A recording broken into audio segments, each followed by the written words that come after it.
All right, good afternoon. Welcome to San Juan School District Board of Education meeting. Today is Wednesday, September 23rd. It is 3 p.m.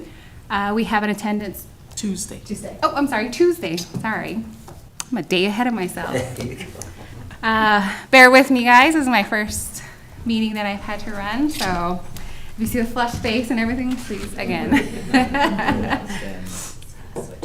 We have in attendance board members Ron Nelson, Lucille Cody, myself, Chloe Manali, and Don Mose, as well as Superintendent Christy Fitzgerald, Business Administrator Jacob Swanson, and other San Juan School District staff. So thank you for joining us. I appreciate your patience. Our first item on today's agenda is to approve it. Can I get a motion to approve the agenda? I motion to approve. In a second. Second. Thank you. All those in favor? Aye. Okay. All right, and we approve the agenda, so we'll go to the spotlight report. If you could, Ms. Fitzgerald. All right, thank you. So I'm excited to highlight a program that we've had for quite a while, our mentoring program, but we've made some improvements. You know, our focus this year is rock solid, and part of that is improving our systems. As the board knows, we often bring information about provisional teachers to the board, and there have been some recommendations from the board of how to better improve how we support our provisional teachers. So I want to share this information with you so you can see some of the things that are changing.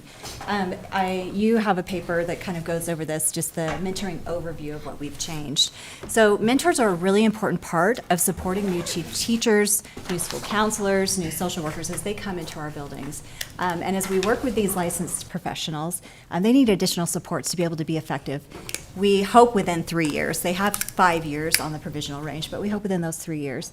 There's also mandates from the state as well of supporting teachers through mentoring programs. So part of these things that we have changed align with our updated evaluation system.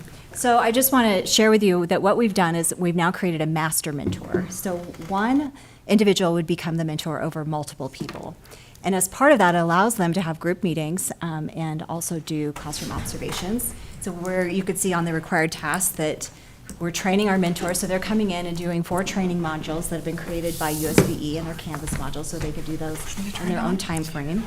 They meet monthly with their mentor group to make goals, review goals, and provide any needed support. They submit a monthly Google form. So in the past, at the end of the year, all the mentor forms were submitted to the district office. And it didn't always work out very effectively by the end of the year, because then we couldn't catch anything that was missed. So now they're submitting those monthly. So the mentee and the mentors are giving that information along the way, so we can provide additional supports as needed. As well as the mentor is completing a fall and a spring observation, which is part of that supportive, it's not evaluative, but a supportive observation where they're working with the teacher in their classroom to provide them support that is needed. And then they submit all of that to here to the district office, so that also helps us be able to collect that along the way, provide supports.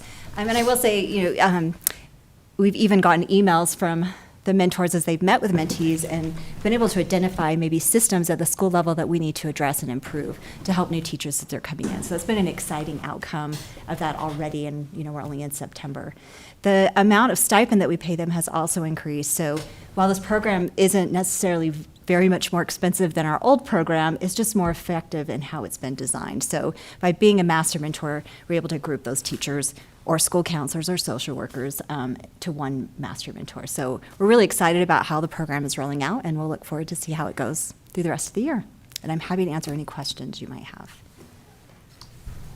How do you select your master mentors? Good question. So we, as a district team, give recommendations for those mentors. So the administrative team work together to say who are teachers that would possibly have the time and the classroom expertise. So we're really looking for a mentor who is a strong teacher, right? Or social worker or school counselor. Obviously, they're not anyone that's provisional, because they need to be a non-provisional teacher, so a career teacher. And then from there, we give those recommendations to the school principal, and then the school principal on some of those they're saying, yes, we agree, we think this person has the time, or maybe you don't know this about what's going on with this person's life. And so we work with the administrator at that point, and we've adapted. And then we contact the individual and see if they're interested in doing it, because not everyone has the time, depending on their own situation. So, and then that's kind of where we've landed. We've really worked hard to try not to have Q-tip teachers also be the mentor teacher.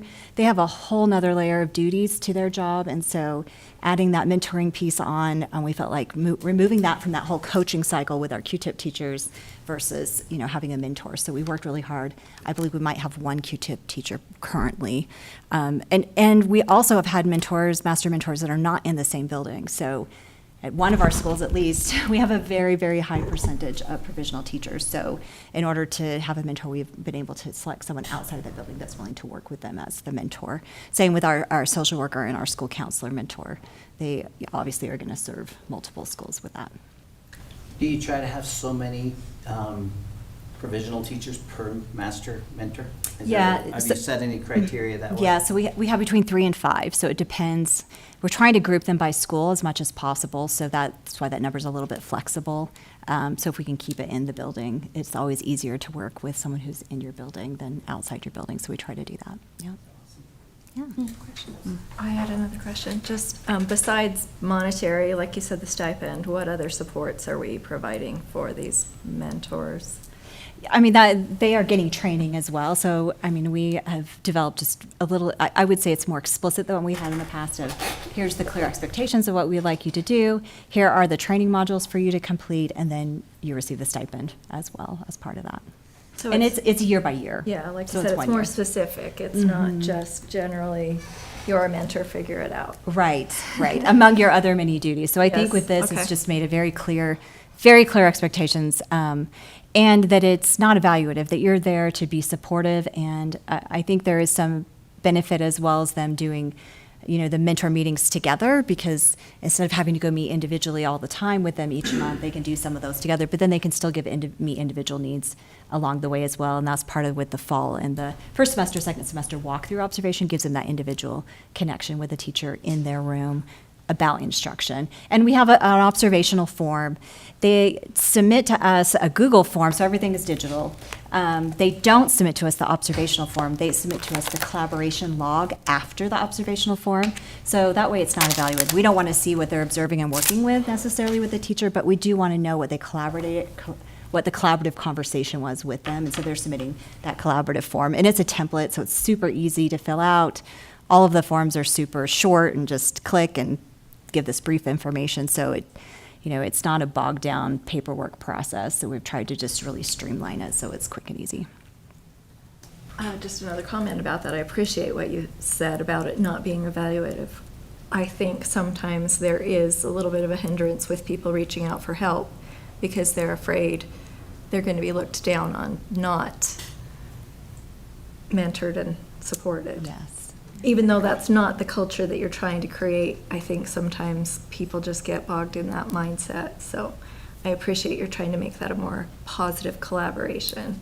Not just you, but everyone. Everyone because this isn't, we've all worked on this together, and I have to give a lot of kudos to our HR director who's done a lot of the work of this. I think it also is looking at that, like you said, it's supportive, but it's also not just a compliance checklist, because in the past it's really felt like we have to do mentoring, so let's check this box to make sure we can prove that we've done it versus we're doing this to support new teachers coming in. And this is just one of many things that we're doing to support our provisional teachers and trying to adjust. I know we had a lot of conversations with the board last year, and we appreciate those recommendations, and we're trying to put those in place to really provide for a successful environment for all new employees that are coming in. Good. Lucille, Dawn, do you have a question?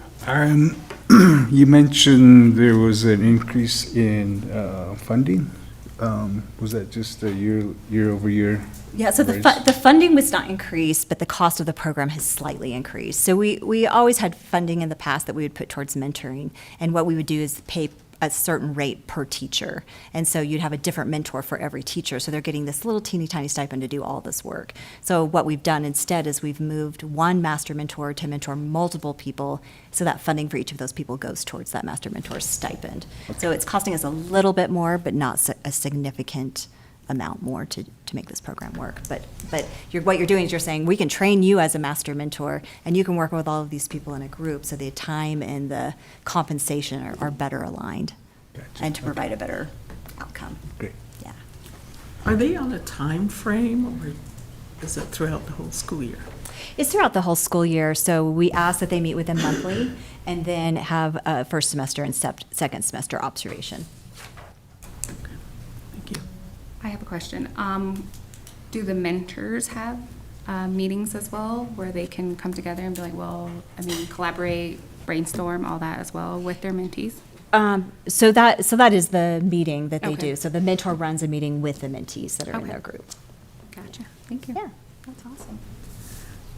Any other questions? All right, let's move on to the next agenda.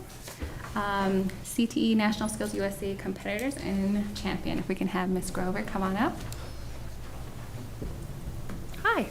Oh, We just wanted to take a moment and report back on some of our CTSO, our Career and Technical Student Organization events this summer. We had several students who qualified for nationals, and of those who qualified, not all went, but of the ones that went, I just want to report back.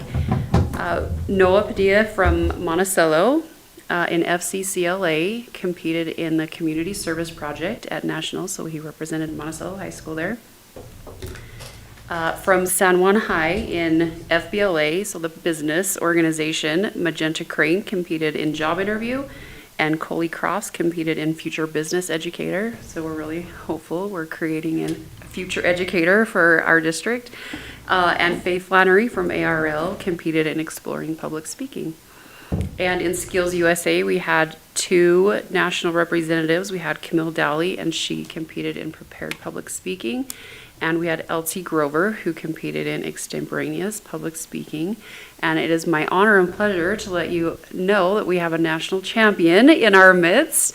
And we want to congratulate Elsie and want to give her just a couple minutes to thank you for all of your support. can we clap?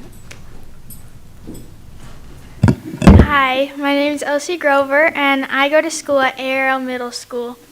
This past June, I had the opportunity to go to Atlanta, Georgia, and compete at the National Skills USA Convention in extemporaneous public speaking. I qualified for extemporaneous public speaking at state by taking first place. It was a really great experience, and it was fun. The competing was a little scary. Extemporaneous public speaking is where you go into a room, and they sit you all down, and you flip over a paper with a prompt on it. And it has to do with the Skills USA framework, or what Skills USA means, the theme of the year, things like that. And you have 5 minutes to come up with a speech. And right after your 5 minutes are over, they take you into a room and you get to give a 5-minute speech. So it's pretty on the spot, and you have to really know what to say and how to fine tune it while you're standing up there. And so it's kind of scary.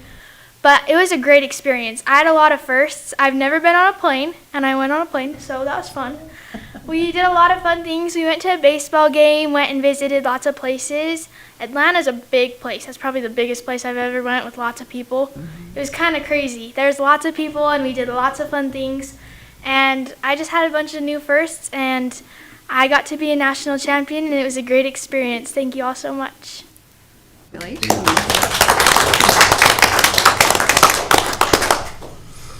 Thank you for that. It's not easy, right? I got my prompt right here, so I definitely know how you feel. So congratulations. Thank you for representing us. I'm sure you did an excellent job, and it definitely shows. So, any questions or any? Can I ask a quick question to If you mind, come back Mrs. and. Grover? So can you give us just a really quick synopsis of what is required to be a national? You just gave us our national students that competed nationally, correct? What did they have to go through to get there? Imagine there's people listening and others that might not fully understand what is involved in being a national competitor at that level. It's a high stakes game, especially when we come from such a rural, small school. Our students are competing, they will generally compete at a region event. So at region, they compete in the same event. It's kind of a real great practice for them, but if they compete at region, they can qualify for state, and then they attend the state event where they compete again. But at region and state, they're competing against 1A through 6A schools. So it's not divided by classification. So they're going up against some very tough competition when they attend state competition.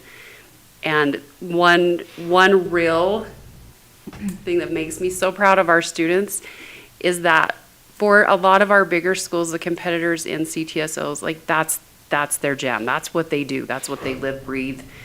And here our students are extremely well-rounded and have so many opportunities.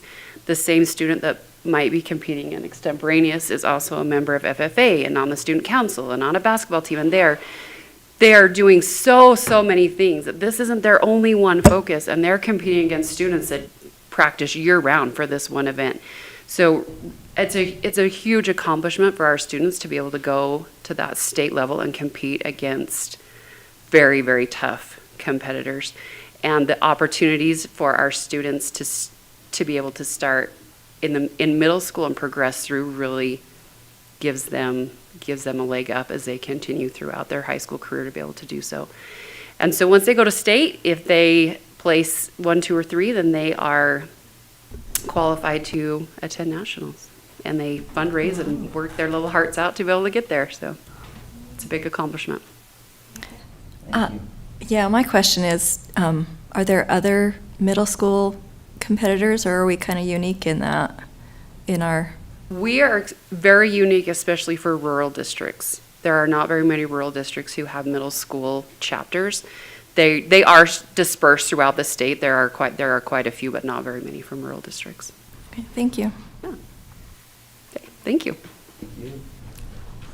All right, congratulations again. We definitely appreciate the representation.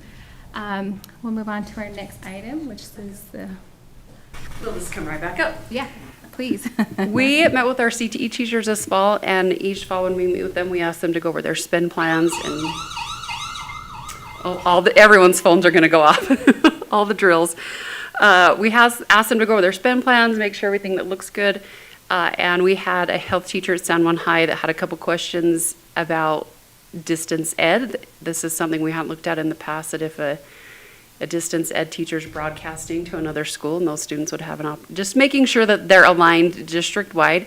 And as we dived into her spend plan a little bit more, she had a health science spend plan, which was great, but it had the EMT opportunities combined with non-EMT opportunities. And so the EMT course opportunities are different than some of the other health classes. And so these spend plans, we really just broke those down so that they were more class specific, so that the opportunities reflected each course. You guys have any questions on them? So I'll just comment. I think, when we think about the purpose of the spend plan, we really want to be really clear to parents what the cost is as their students participate in these programming. So appreciate Gina's work on that to get this separated out so that it's really clear to parents. This is the first viewing, so there will be a second viewing next month as well.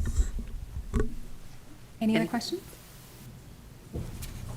I did have a question. My question was, this is, like you said, this was broken down that this would be able to be distant ed, and I saw you have Monticello High School, San Juan High School, and MB High School, and this opportunity is available to all the schools, right? It is.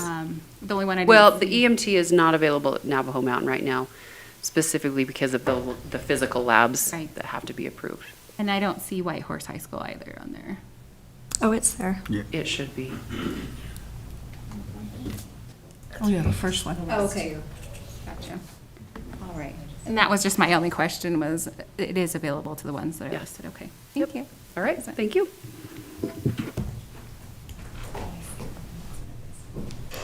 Okay, we'll go to the third thing on the agenda, which is the PBIS substance use prevention for 2025-2026. Hello, board. Paul spoke to this a little bit last month at the board meeting.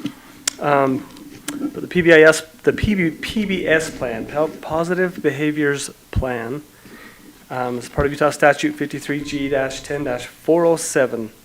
And this plan is to address the causes of students' use of tobacco, alcohol, electronic cigarettes, and other controlled substances through promoting positive behaviors. So these positive behavior plans this is really about prevention. We know an ounce of prevention is worth a pound of cure, so this plan is to really build connection and protective factors and address a lot of these issues, educate students around the issues with involving themselves in these controlled substances and trying to help them steer clear of that. This could be clubs, it could be organizations. This plan is put together by principals with input from parents and students and community prevention advocate groups.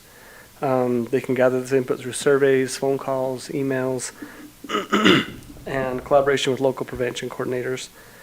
And there's really a whole list of things that you can do to help with these that go into these plans to help combat these issues around substance abuse and trying to steer kids clear of those and helping them making better choices that way.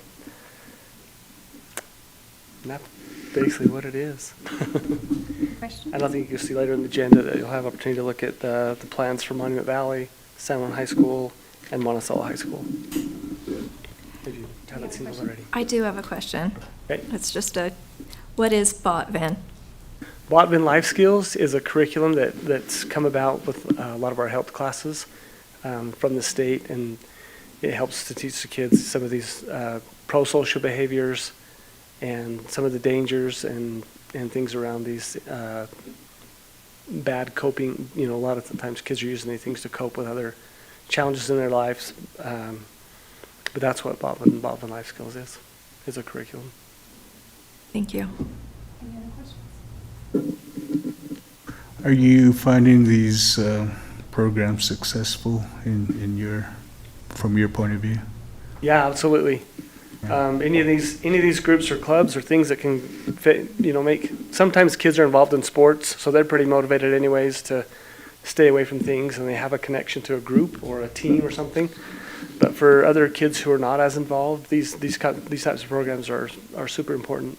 They help them feel connected to the school and to the community and help them to have a reason to make good decisions and learn healthy decisions and to cope with things. Great.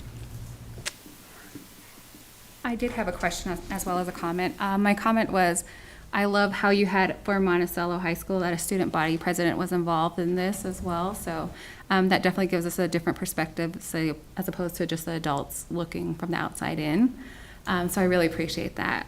My question is, could we remind students, because on Monument Valley's as well as San Juan's, it didn't have, on Monticello's, it didn't have the clinics or outside help available listed on there. Do they know that's available there at Monticello High School, that they can go to San Juan Counseling or UNHS or even the hospital there, that they can do that as well? So that would be my question. Could we add that on there to that as well? Yeah, that's great feedback, and I'll definitely share that with principal. And a lot of these they work hand in hand. San Juan states that they work with their student council to help provide some of these activities for students, and we'll work with our school social workers to make sure that they're sharing that information, that all these outside resources are available to help too. And then I did have the crazy part that I had a comment about was looking at Monticello to San Juan to Monte Valley. There's such a big difference on help that's needed, as well as different troublesome areas in which each of the students have to go through, as well as different schools. So that was eye-opening to see how different Monticello was as opposed to Monument Valley. So I learned a lot from that too. So it's nice that we can personalize each school and customize it to them as well. So thank you, I appreciate that. Yep, I agree. Every one of our schools is very unique. The communities are very unique, and they all have their different challenges and strengths as well. So, yep. Can I just comment on, just for clarity, on the mental health part of it, there is a mental health section, and each of them do have listed that. The difference is one school may have just put individual counseling, group counseling, instead of listing off the agencies they're working with, because the agencies can change by community a little bit. So I'm not sure if that's what you'd like to see it, and we can make sure that's on the other plans that were approved. Well, the only reason why I asked that was because it was so specific too, because, I mean, you live in Monticello, you know what's going to be available to that area, as opposed to same thing with Monument Valley. We know what's available there. We know it's UNHS. We know that, the school psychologist and everything like that. So that's why I like that it was listed specifically to those things. So Yep. Yep, thank you for your feedback. that was just a little bit of Yep, that's good. Appreciate it. micromanaging there for me. I just Sorry. wanted to clarity so we know what you're wanting on there. Yeah, thank you. I appreciate that. Okay, yep, thank you. I was a stickler for information. Exactly. All right, we're going to go ahead and move on to the next piece on the agenda, which is Quality Teacher Incentive Program. All right, good afternoon. So I'm not going to go through the PowerPoint. I am going to highlight some of the things in there, so if you've already looked at it, you can kind of get some of that information. I just want to go through some of the data points and then some of the work we're currently doing. We had a presentation today, which I'll talk at the end about. But with this presentation, we've highlighted the Q-tip program and all of the information that the data we've collected over the years. The first one kind of talks about the 14-year experience or more as a teacher in our schools. So you can see those percentages there. We've had an increase at all of our schools with the exception of one, and we did lose 2 of our Q-tip teachers and our principal at Monument Valley High, so that's the only reason for that decrease. 2 of them were to retirement, and 1 was a family move. So, all of our data has shown increases in that area, but again, just to highlight the amount of teachers we're able to retain within the district is very important. Next, the next slide is talking about recruitment, and we honor the years for our Q-tip leaders, our teachers who come to our schools. So that's a good incentive for them to get an increase in pay with that, and we're competitive, very competitive with a lot of the schools within our area, even crossing state lines as well. And then we also have stipend pay too, which helps not only our Q-tip teachers, but also our teachers who get a different stipend from some of these areas of funding as well. Next is our current year retention. So looking at the amount of teachers that we're able to retain within our river region schools. And again, you'll see that percentage vary from 73% and up for the current amount of teachers we're able to retain.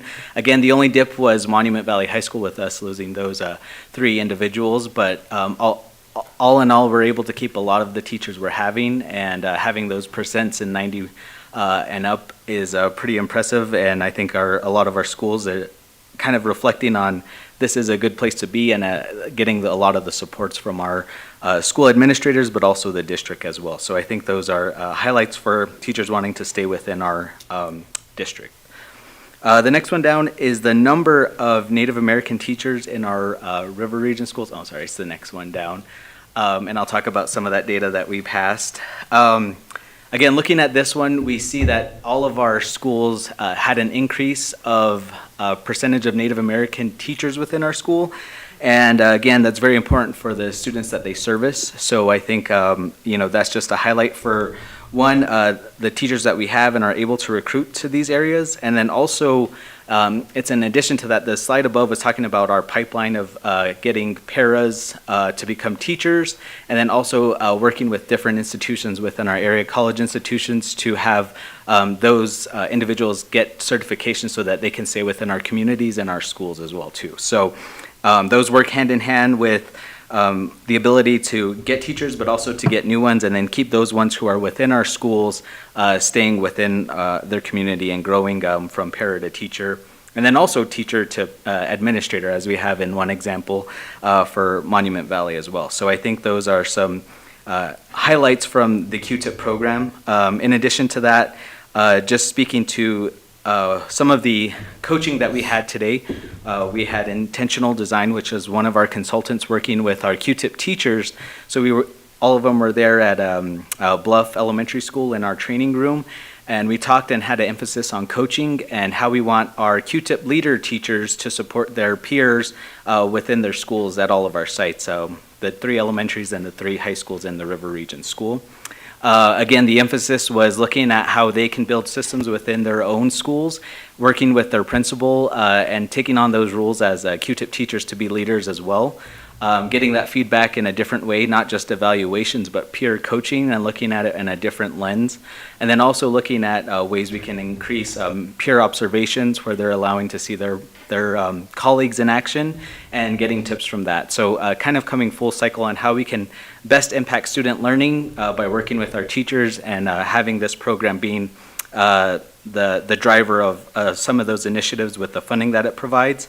And then lastly, just speaking to, we made this presentation with our Title VI at the state in USBE. We were one of 2 school districts to receive this grant. The focus is more specific to student learning for our grant, and so we kind of highlighted that and getting good feedback and resources as well. So it's something that we're continuing to expand on and being very intentional on the training we provide. So with that said, I'm open for any questions, clarification.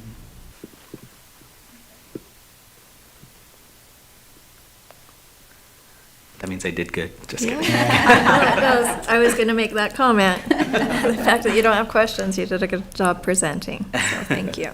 Well, I have Thanks. a question now. Okay, good. I didn't do good. I'll take the feedback. My question was, are they excited? I mean, I know it's one thing to be like, oh, we're gonna do this and do this and do this, but the excitement being able to have the mentor-mentee also, again, it seems like in this, so, I mean, we can only learn from each other, so I'm always like, are you guys excited to learn from one another or learn from this? And, I mean, there's no better way, right, than knowing, walking in each other's shoes and being in the same spot as they are. Yeah, I think it's really visible with the teachers who we have as our Q-tip teachers, and I think they all step up to the challenge in working with colleagues in a different component where they're having to build relationships, but also to work and coach with those who may not have the skills yet. They may be a new teacher, they may be new to our district, but really building that relationship so they're expanding not only their knowledge as coaches, and potential administrators later, but also as working with their colleagues in a different lens. So they have their peer-to-peer relationships, but the coaching, I think, is another aspect where they get to really see how the school system works, and so it kind of puts them in a medium to where they're working with them, but also get to highlight their teaching skills as well too. And I think that's the excitement that they get to bring. They get to highlight themselves with strategies that they've used over time and working with one another.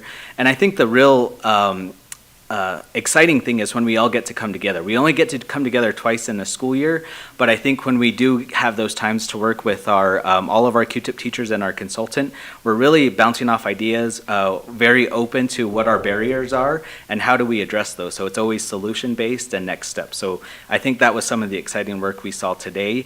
Paul and I had to leave early as well as superintendent to get up here, but we saw a lot of that happening. And again, just the camaraderie you see within our different schools working with one another to address student learning is, I think, one of the things that continues to drive this, but also continues people to be encouraged to apply for that Q-tip position as well.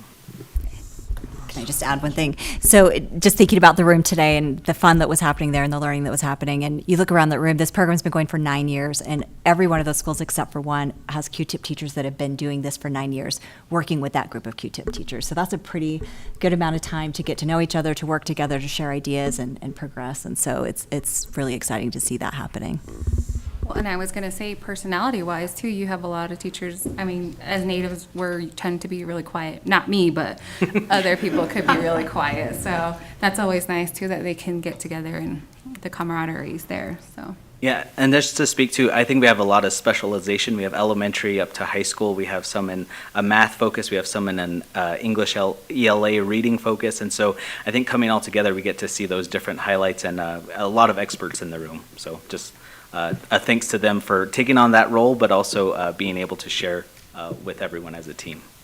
Thank you. And 2 of our administrators were previous Q-tip teachers, so it's a great pipeline to the administrative chair. And then you're bringing in a principal who's had instructional coaching experience and, you know, part of that leadership part of it before they ever sit in the principal chair. So I think that's a great benefit of this program as well.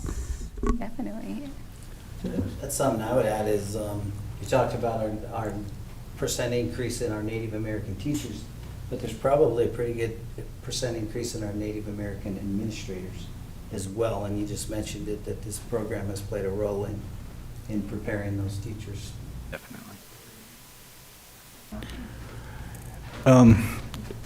Dr. Begay, where do you feel is your best tool in trying to recruit Native American teachers that you have at your disposal?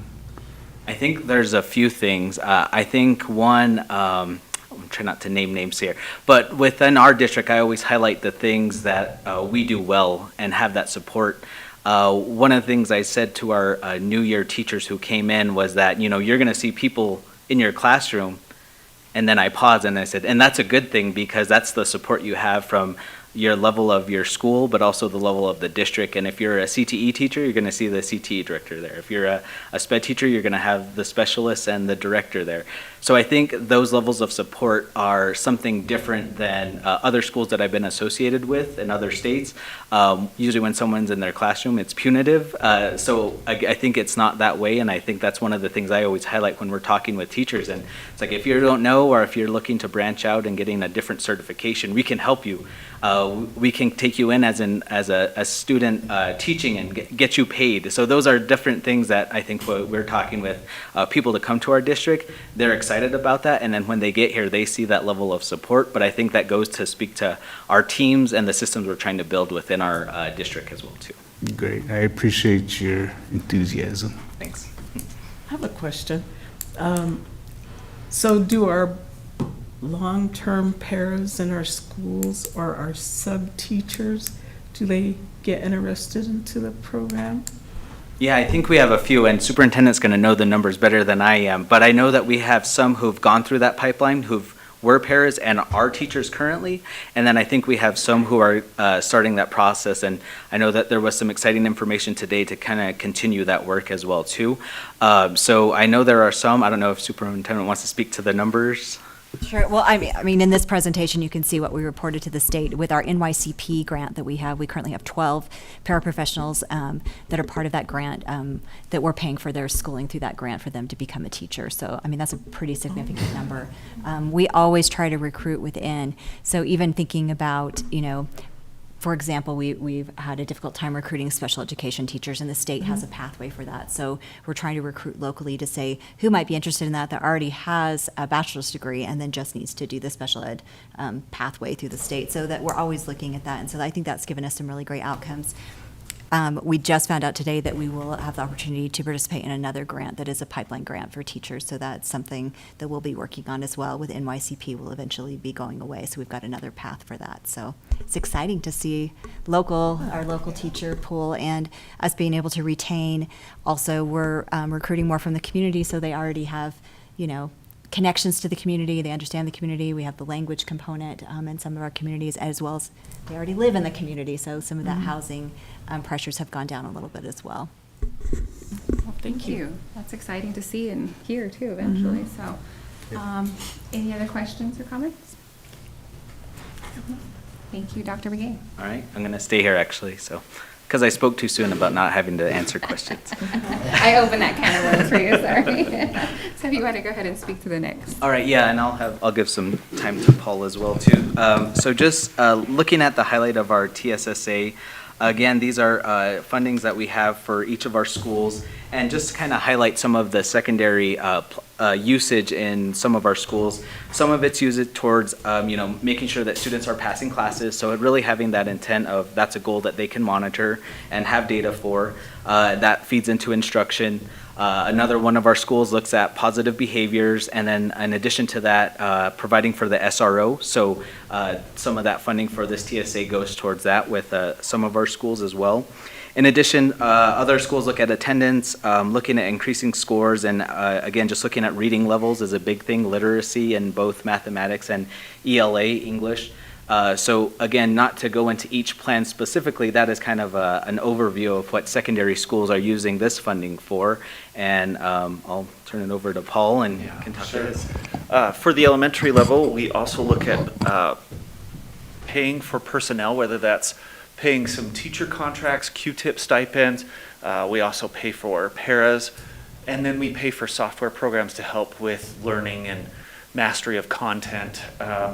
And that's pretty much it. We also do have one elementary school who's paying a portion of an SRO as well. So that's what TSSA is used for the elementary level. And if you have any questions about anything specific, we can answer those as well. Any questions? So the other part of it, so that's the school plan, so you can still ask questions of Paul and Derek on the school plans. And then we also proposed an amendment to our TSSA framework. So we have a $100,000 carryover that we would like to use in a different way than it was originally allocated in the framework.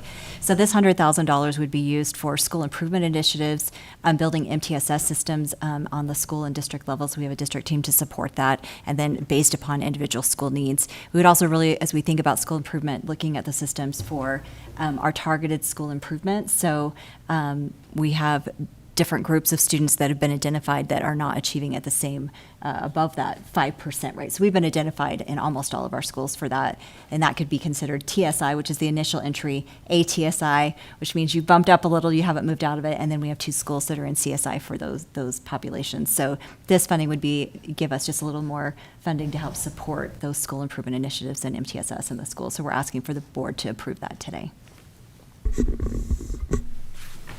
I just wanted to make a comment related to that. I noticed that the letter that I'm supposed to sign actually still has Tyrell Pemberton as the Oh. business administrator on Thank you. it, so. Fix that. I just used the last one for Yeah. next time. Thanks for the heads up. Yeah. We'll print that again before we have you sign it. Any other questions, comments?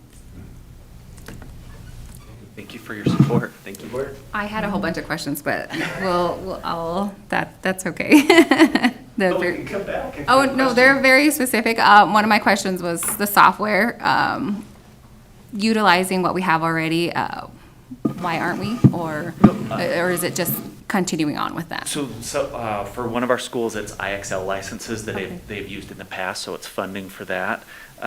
For another one of our schools, I can give you exact names of those. We're looking at a software that helps us track data better, so ERSI. Yeah. That one is helping us track student data. They're piloting that and wanting to use their TSSA funds for that. And then, let me go to the other one here, sorry. No, you're fine. It looks like it was, here we go. Just got to get to the right plan, I apologize. Well, I had one listed as both at the secondary and as well as the Yeah, post-secondary. and for secondary, some of those include RTI scheduler, which is response to intervention, so those working within their flex time or win time at the end of the day. That's a way to kind of help support that in the MTSS. We have another one that uses a different program, again, to get different beginning of year, middle of year, end of year data. And then we also have other schools that are planning this digital hall pass, which is basically to monitor when kids are using the restroom, how long they're there, and it gives it has them sign in directly and sign out and sign back in when they get there.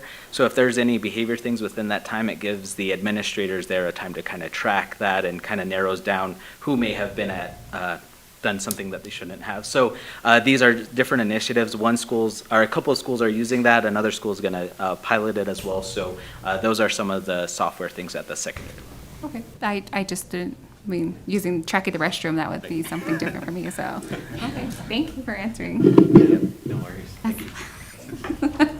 I have to feel bad for Sorry, I have a whole bunch of questions all the time. I knew you would. So we can have Laura come up for stakeholders. Hi, so the first thing we're talking LEA, about today, the LEA-specific licenses and endorsements.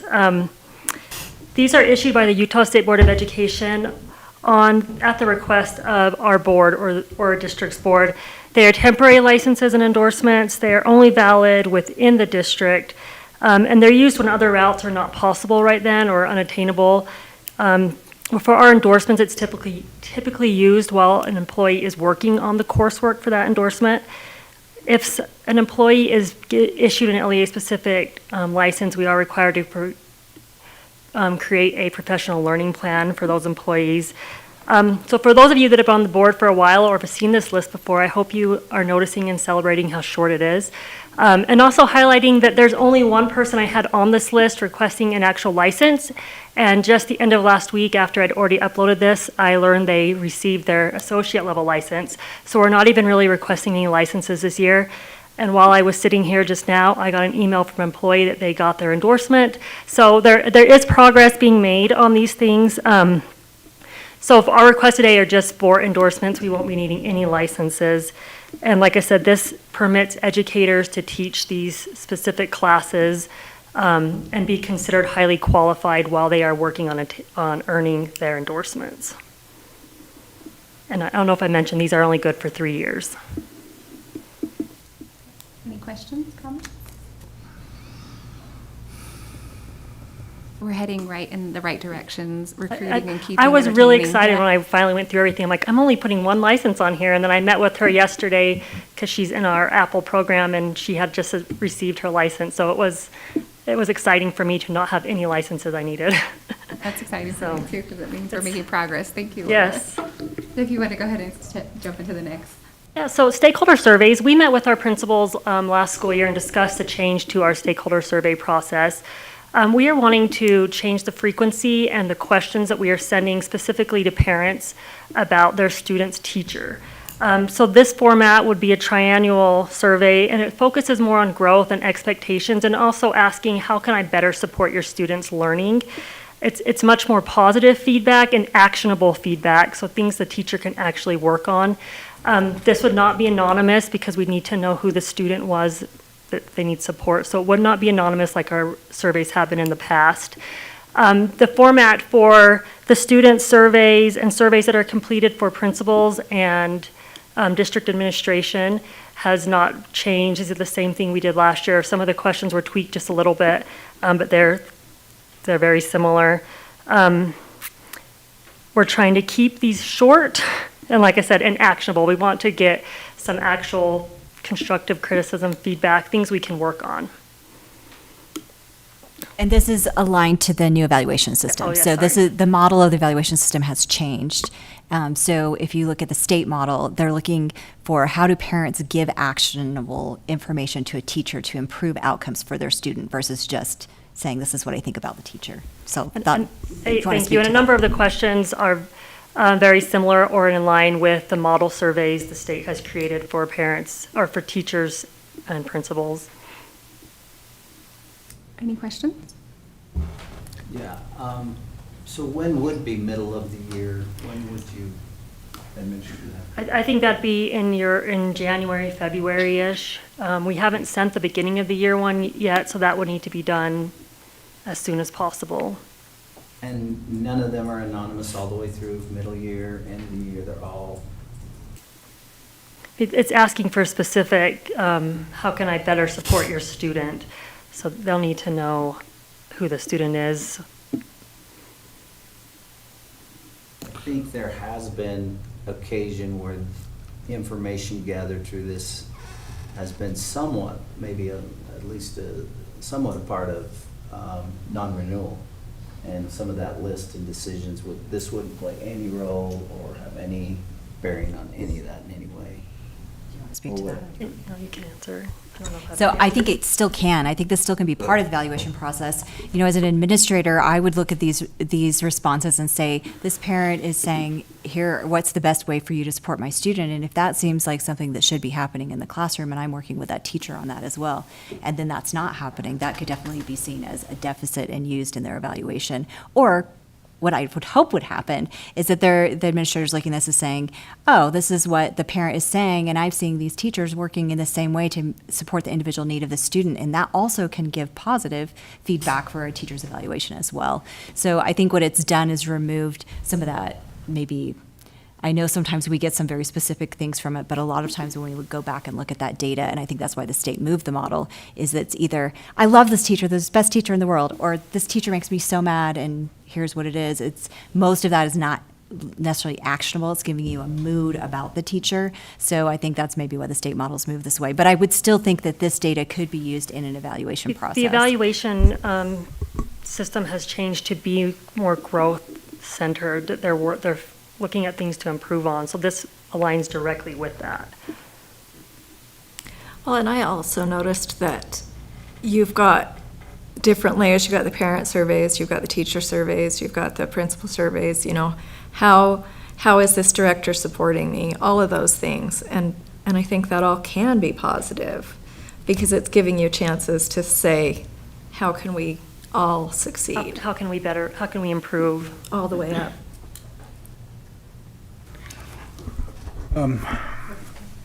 Just curious about the percentage of returns that you're getting on these questionnaires. Is it enough data to We draw get quite a to few when we conclusions? send these out. In the past, we've tried to time a lot of them. It used to go out once a year, and we tried to time it around our CCR day so that schools could do a big push. So we've missed that beginning of the year, but that middle of the year would still be around that same time frame. So we could send it out before then, so schools can make a push when when the parents are coming to their building. But we in the past, we have got quite a bit feedback from parents. We don't get a lot from students. Okay, yeah, I know that's tough, to try to get responses from parents and students. And I will say that we have a lot more in elementary than we do secondary. So if you think about a parent with a student in secondary, they're going to have multiple teachers. So typically they're picking one teacher to talk about, or one they're happy with, one they're not happy with. We're getting those types of responses. So some teachers will get very few responses in our secondary teaching pool. So, we didn't bring this to board. We don't need approval, but if you have guidance that you want us to do something different, we're definitely open to any guidance. The board can decide to go whatever route they want with surveys. This is just our recommendation to align with the new evaluation system at this time. So this will happen. You're not looking for approval, but it No, will. we will move forward with this unless the board asks us to go a different direction or do something different. Yeah. I did have a question. How will these be dispersed? We've been using the Qualtrics system, so we would do the same thing. So it's all digitally? Mhm. I had a question. Are they going to be, the parents and the students going to be answering all of the questions, all the way even to the administrator and principal? I wouldn't think that wouldn't. No, so the parents will have a teacher survey complete, and they will have one on their principal as well. So they'll receive two different, they'll wait 3 for the teacher and then one for their parent, or one for their principal and assistant principal, if there's one in their school. I like the actionable part of it. I would really like some feedback from the secondary, because, if that's a teachable moment to where teachers can say, hey, you know what, this is why surveys are important, this is why your voice needs to be heard, self-advocating, whether as a student themselves or in the school. If that's something that we can teach within that, as well as utilizing this to support that would be great. I know that can be difficult in itself, but I think it's a great way to hear the parents as well as the students. So that would be my thing on it as well. Because whereas elementary students, they can take directions a little easier, especially if it's, they have that teacher to student relationship or parent to student relationship. Whereas teenagers, it's a little more difficult. So if that's something we can work on, that would be great. I think it's a great idea to continue with that parent survey, or that student survey, I'm sorry. Just a note on that. Thank you. Just one more comment on that. I do have, and it's just, I think there's pros and cons, but I do question if you lose some validity by not having it anonymous in some of your comments. I just don't know if everyone will feel free to be as frank and as valid as they probably would like to be, wondering if they'll know exactly who said this. But anyway, that's something I dealt with a lot with.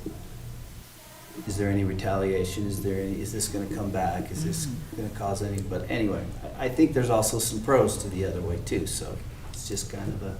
I would ask Laura, is there a way for people to leave anonymous comments? I actually just wrote that note on my paper. Okay. To see if there was a way we could do Yeah, some of it as because anonymous. it doesn't have to be part of a survey, but just, I think you could still get some feedback and allow it to be anonymous. I'm just not sure how that would be, but thank you for thinking. And that still could be, if the board directs us to, we still could send out a brief survey that's more aligned, like that, maybe we do that when we send out our administrator survey, because the administrator survey is only going to be in January, most likely, the same as our schedule before. So if you wanted us to do something brief, you're probably not going to get as many responses, but that is definitely something, if you would like us to still do that, we could. I mean, the other part is we could work and see if there's a way when we send out this, say this is specific feedback, and then maybe there's just one link that they could say this one's anonymous if you wanted to say anything specific. Okay. That's going to go to administration, maybe. Or even maybe they just made aware of a link that they go to if they wanted to leave Right, something like, out. Yes. I think that's what it would be, is just a separate link, so if they wanted to do that, they could as well in an anonymous way. And how soon could we get that first part of the year out? I mean, we have fall break October. I mean, is there a way we could get it soon before then? I think our goal is to get it out before that fall break. Okay. After this, we'll work with technology to get that Qualtrics survey ready. Okay. All right, thank you. So how do we keep track of this? And how do we work with parents that don't have computers and stuff like that? So, like I said, the past it's been centered around the CCR time. So they would have, a lot of schools would have a computer or something set up at the school for parents to go complete that survey. Okay.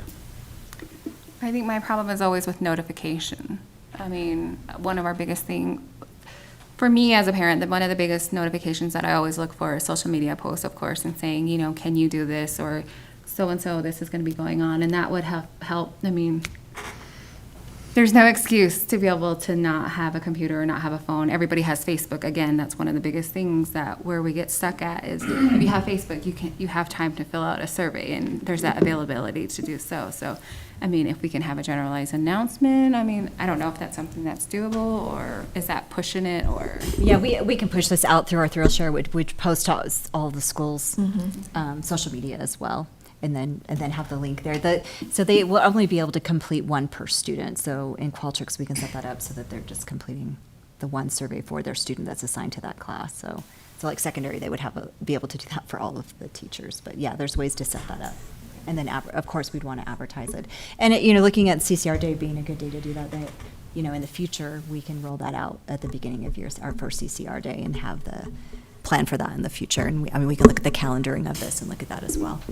Great. And obviously work with administrators, because they're the ones who are going to be promoting Yeah. this to be happening in their buildings. Yeah, I was going to say, I know some schools will do a parent community event for these types of things. So I know there's ways to make it happen, and I know we can. So And I know- I trust you to figure it out, and them as well. And to go off of Nan, I know some of the schools on the river regions, they do have booths set up at sporting events and whatnot too, so that those are available, and that can be made happen too. Thank you. I'm the next one too. All right. All right. So this, I've asked to tell you guys about the Teacher Merit Award. So this is a 5-year pilot program that was created by the Utah Legislature in 2024. The purpose of it is to increase teacher retention and recruitment, particularly in high poverty schools. This was a voluntary program, but we opted to participate because a majority of our schools will qualify as high poverty. So high poverty is determined based on data from the previous year's enrollment, and if more than 20% of enrolled students are classified as affected by intergenerational poverty, or 70% or more of the students qualify for free or reduced lunch. That's what makes a school high poverty.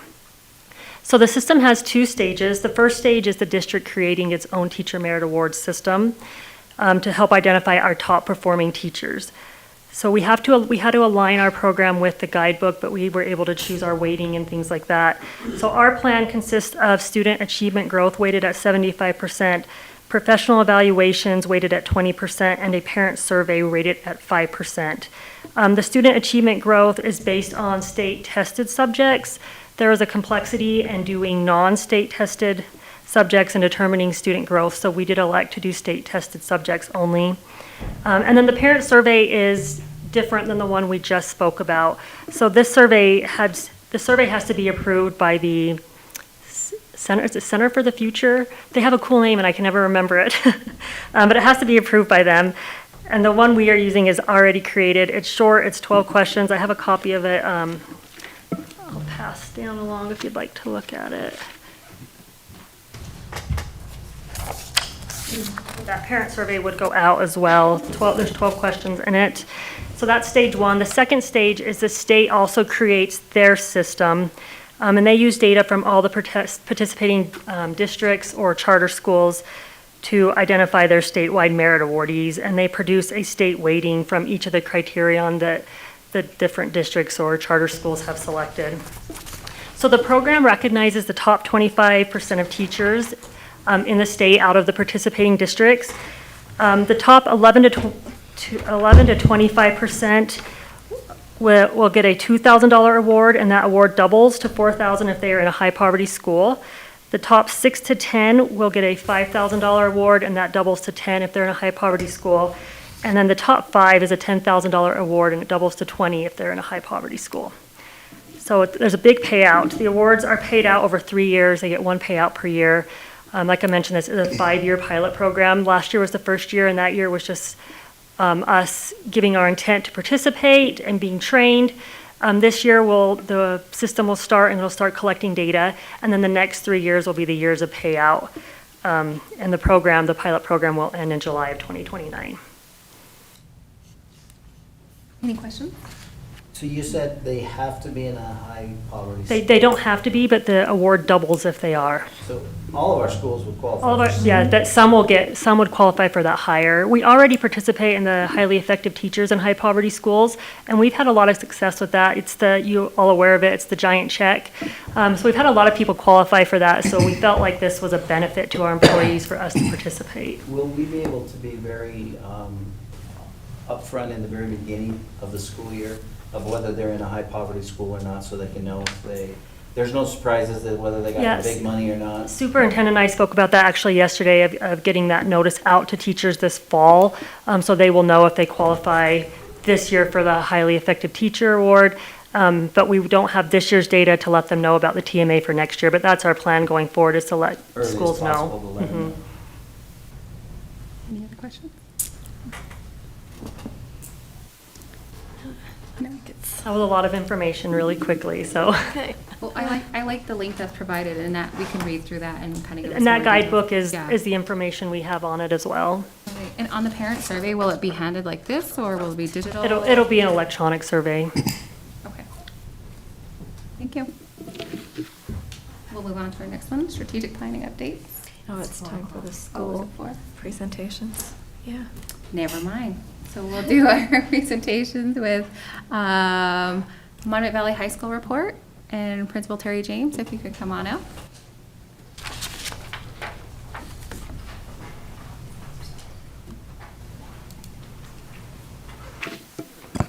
Hi, my name's Terry James. I'm very nervous, just telling you ahead of time.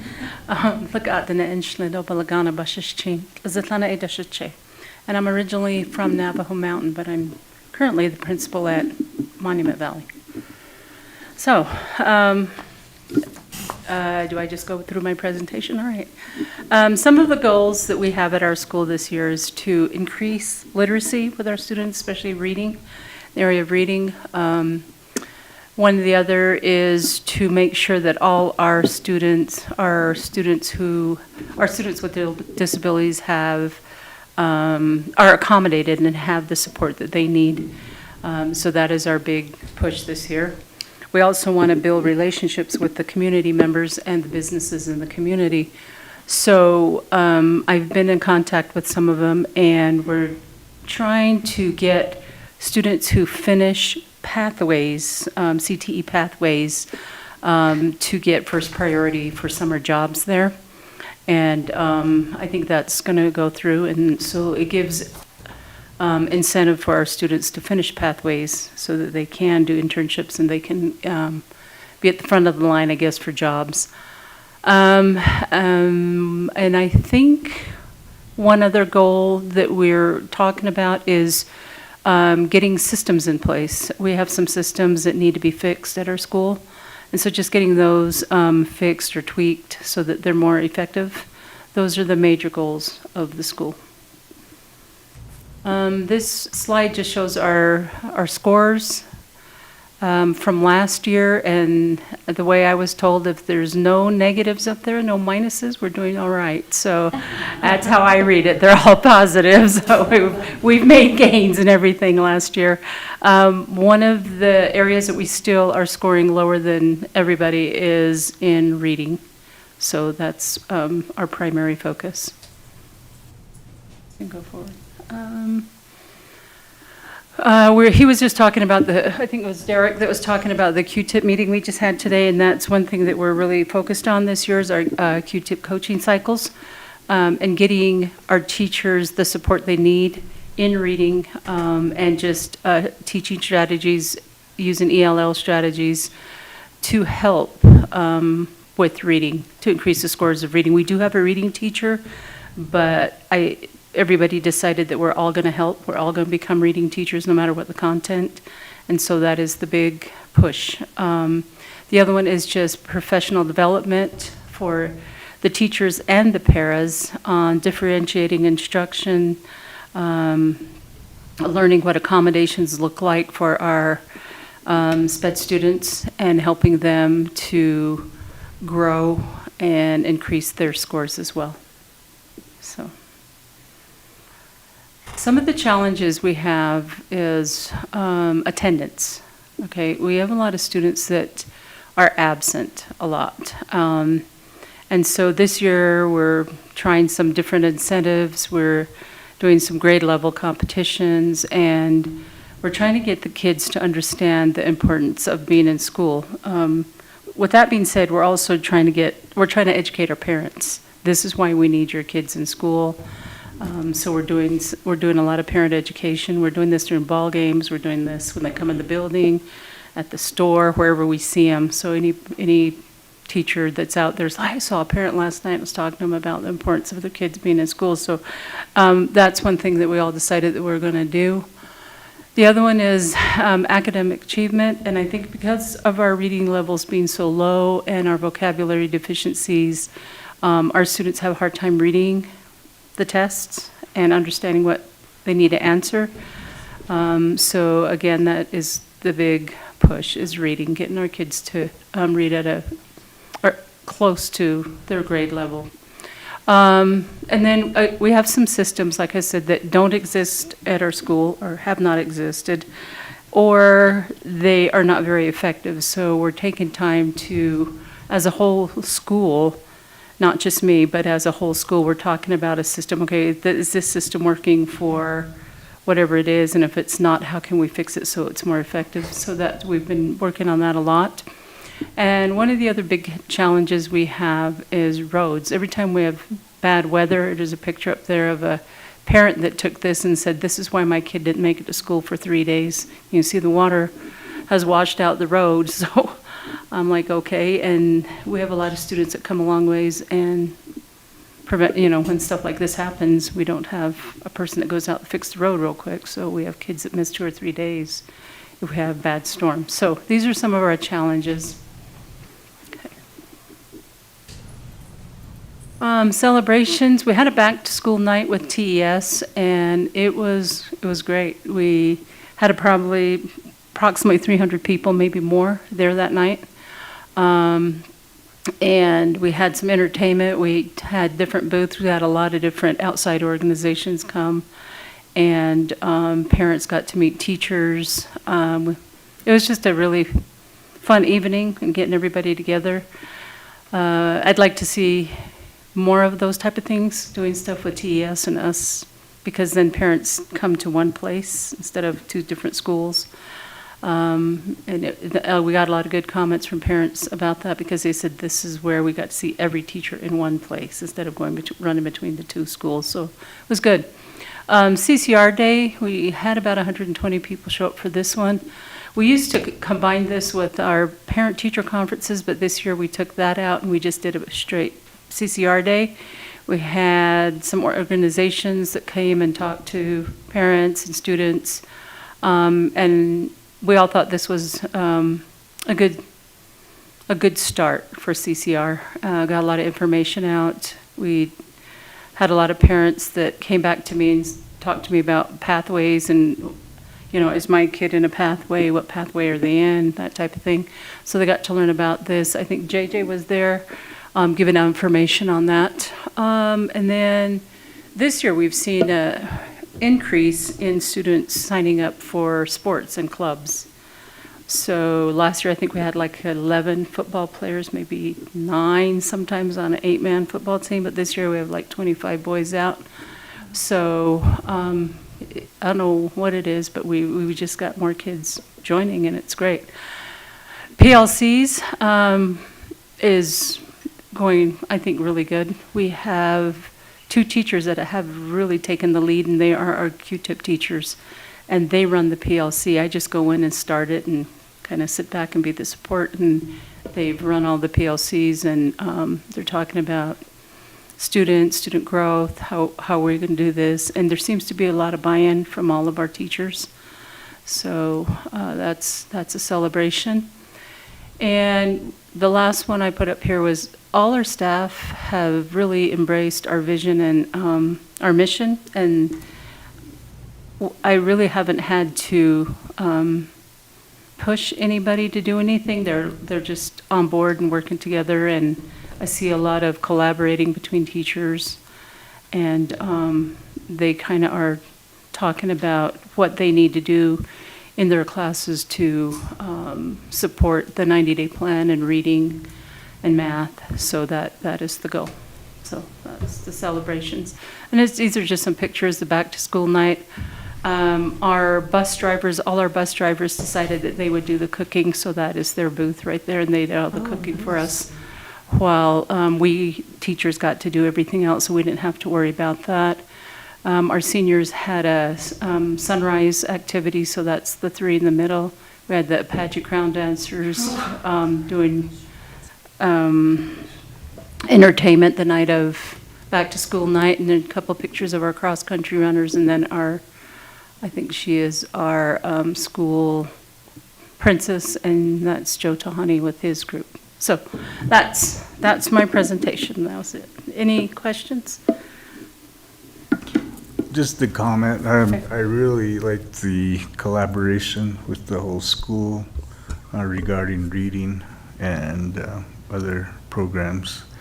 Of course, there is reading in every subject, and as you say, as the kids are more involved in reading and participating, the levels will increase, and I believe that as well.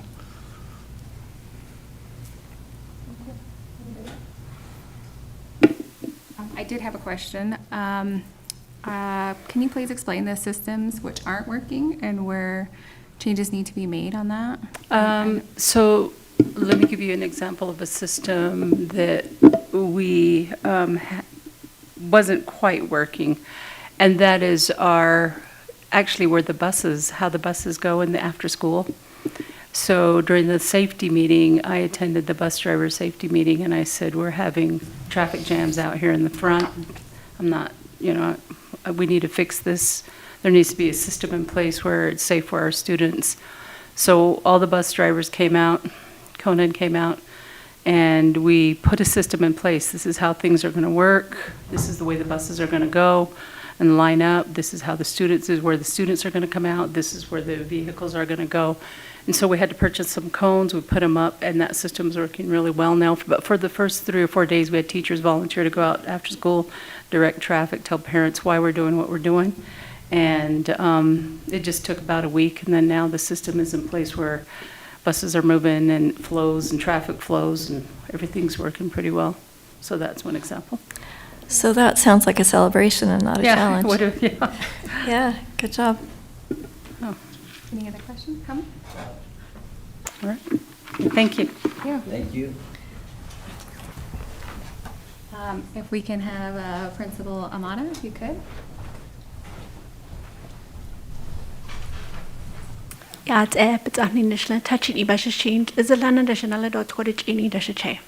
Thank you for giving me the space to present and highlight some of our celebrations and challenges. I just wanted to start with our enrollment numbers. You can tell that they've gone down. I think we're down 20 by last year. Our IEP numbers are kind of steady. As far as our multilingual, this is an area that I'm super concerned about, as well as our what's being recorded with our registration. I don't feel like these numbers properly represent the community that we serve. We just recently switched over to online registration, and that poses multiple challenges for our families. Like you all brought up multiple concerns with previous reports that were given, and 45 is not a number that properly represents our multilingual learners, and so we're trying to work through those. Some of the goals that we have this year focus mainly around shaping our Tier 1 teaching styles to reflect more of those proficiency levels. This past year, we had some success in setting goals and meeting those goals. And every year, our teachers, we have discussions about how we're going to increase the proficiency of the students who are coming to school on a daily basis. And so some of those numbers, as you can see with third grade, that there's a little bit of success there where we want to go from 58% proficient to 60% proficient. And I think our teachers work really hard throughout the year, and we're working on feedback cycles and ensuring that our 90-day plans reflect some of those outcomes. We're also learning how to create spaces for students in our classrooms so that we're having more student discussions happening in our classrooms rather than the traditional teaching where a teacher is spending most of the time presenting information. So we feel like some of those things that we highlighted up there on top will directly affect some of those math and ELA goals that we've set. This is just a page highlighting some of our RISE data. I won't read through any of those, but attendance is also a challenge. This is for the first, I believe, month of school. You can tell right there, absences by grade level. Kindergarten is the area that we're most concerned about. We had to combine that class this year because our third grade class was a little bit bigger than we had expected. But we're seeing about 22 kindergartners, and on any given day, 4 or 5 of them are absent. And we continue to work with our parents to educate them on the importance of our students being there. But our third grade class, you can tell they really love being at school with, on any given day, 1 or if none of them will be absent. And our teachers have really celebrated that and have brought to our PLCs those conversations about what they're doing to make students feel like they're included and a part of the classroom discussions and what goes on in the classroom and the learning that's happening. Some of the progress that we've been making are 95% intervention systems that we've embedded. It's something that I'd started in the last 2 years that I've been there, where we have 30 minutes every day of intense Tier 3 support, where we're meeting students where they're at based on their phonics levels. We've seen some awesome successes with that, so we continue to work through that, educate our paras. We've started having conversations even with them about the progresses that we're seeing, and it's interesting and amazing to have their input and have them say, put their 2 cents in about why don't we try this, or the schedule looks like this, but can you take a look at this area because it's really slowing down transitions or moving kids from one level to the next. And so it's exciting to hear that all the way down to our paras, they're having ideas about how our students can be a little bit more successful. We've also implemented data meetings every 4 to 5 weeks where we look at progress monitoring and we ensure that every student is successful. And if they're not being successful, that we have a plan of action and allow for that space to happen, where we invite our SPED coach, We invite a district leader, whether it's the literacy coach or our technology coach. They have former admin backgrounds, and so we've invited multiple people across the district to come be a part of those conversations, and it's only strengthened our team in that way. And then PLCs are happening across grade levels they're doing cross collaborations. Every Tuesday, our kinder and first grade teams, as well as second grade, meet. And then our third and fourth grade teams meet. And then our fourth has the opportunity to go with either down or back up with fifth and sixth. So they're really trying to find out what those academic languages are and ensure that we're instilling those ideas within our students so that they know what to expect on like the RISE assessment or even just common language with Acadians. Here are some of our celebrations, and I just want to highlight and emphasize that our fifth grade team last year worked super hard. Our sixth graders came in at 60% proficient on Acadians this year, and I think that that's awesome. And they were noticing the difference of teaching a class with proficient readers. And then again, I like to go back to highlighting the partnerships that we've created with our community, and it seems like everybody wants to help and be a part of our schools, and I think that that's amazing.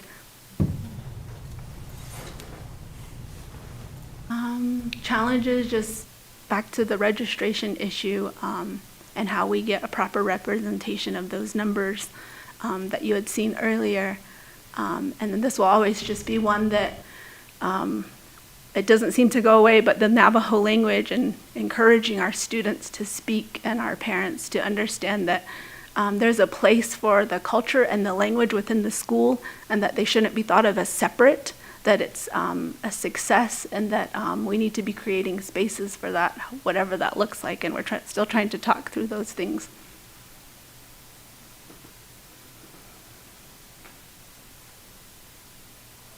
Okay.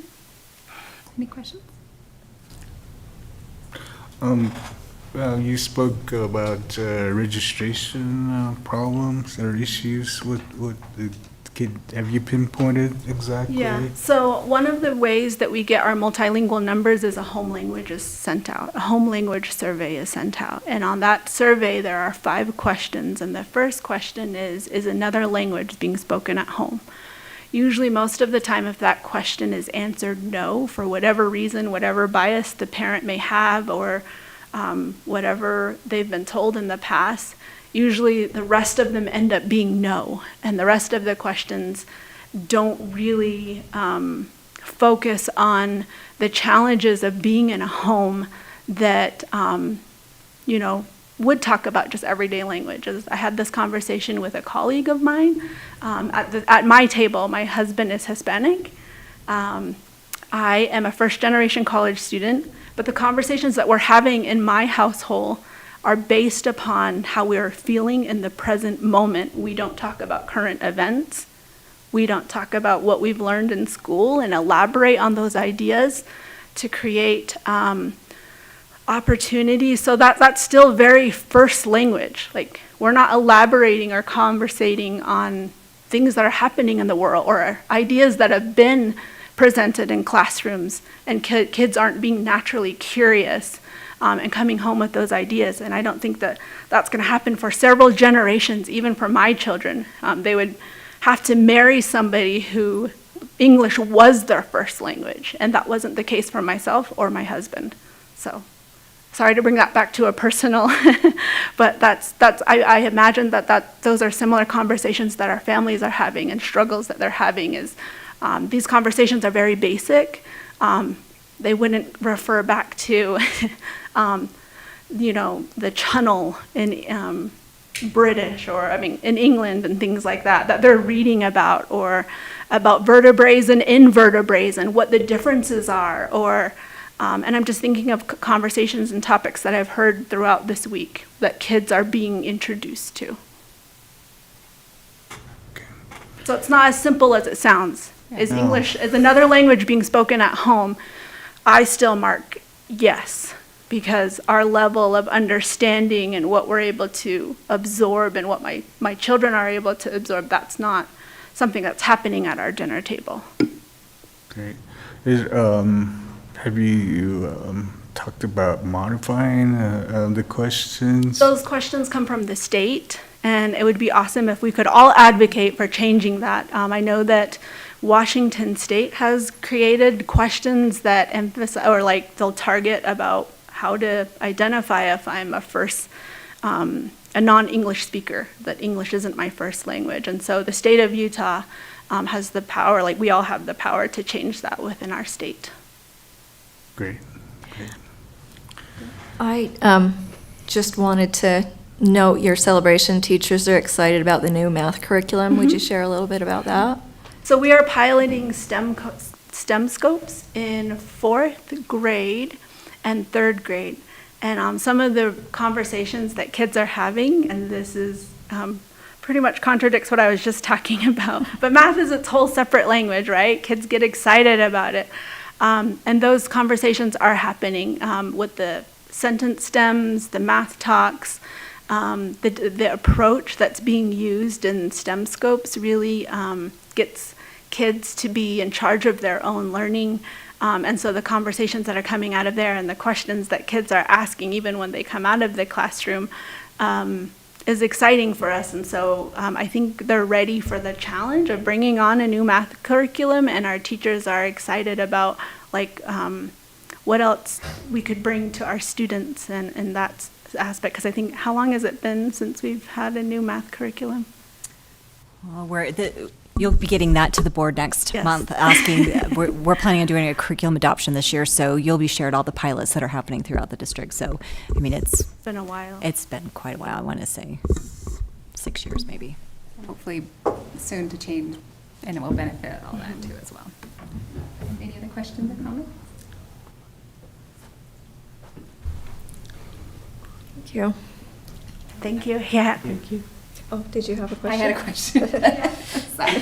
I always have questions. Let's just be ready for that. I saw on your goals for 4th and 6th grade, for the ELA goal, there was a decrease. Is that from the beginning of the year testing, or was that from last year's testing to now? On the 4th or 6th grade, the ELA goal, it says from 53% to dropping down to 45%. So those are based on when last year's 5th graders came in.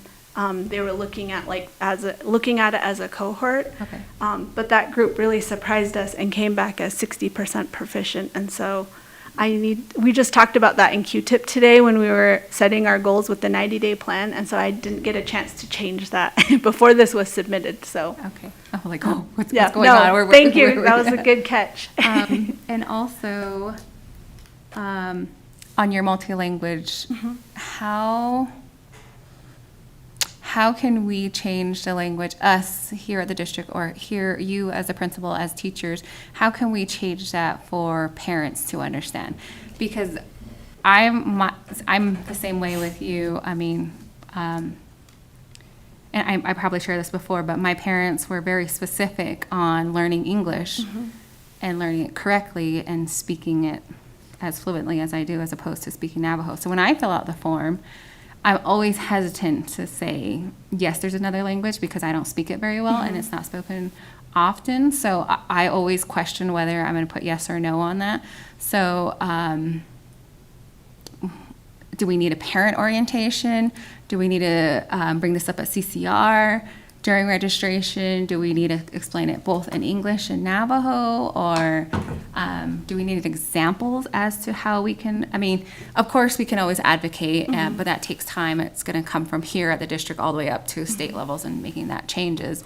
And if I'm not sure and I have the capability to understand it for what it is there something that we can do right now? Do you have any ideas to how that would be, or how we can make changes with that? Because I know we have SCC, we have all these different implementations that we could do. So any ideas on that would definitely be beneficial to the community as well as yourself and your students. So.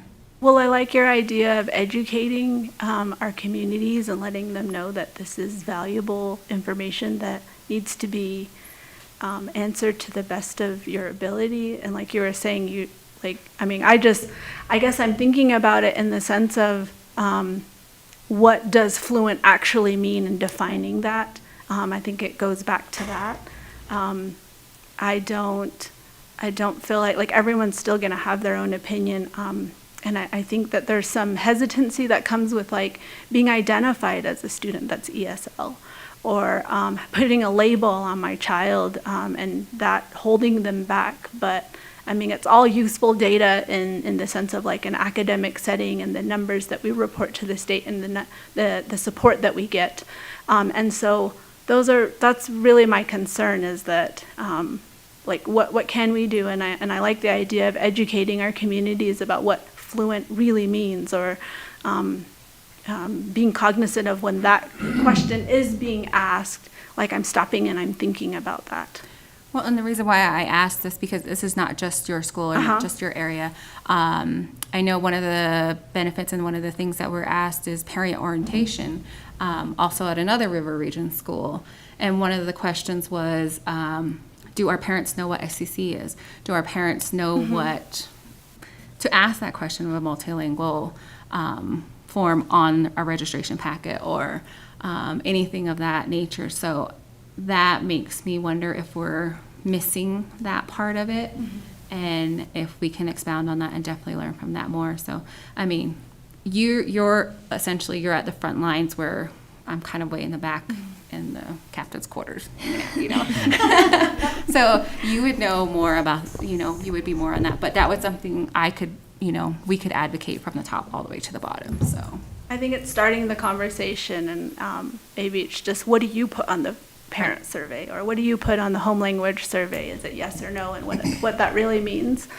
Yeah, I think that it's going to be a collective effort. I don't think it's one person's job, but really coming together and having those conversations and what that really means when you are marking no, and the limitations, like that also has limitations, right?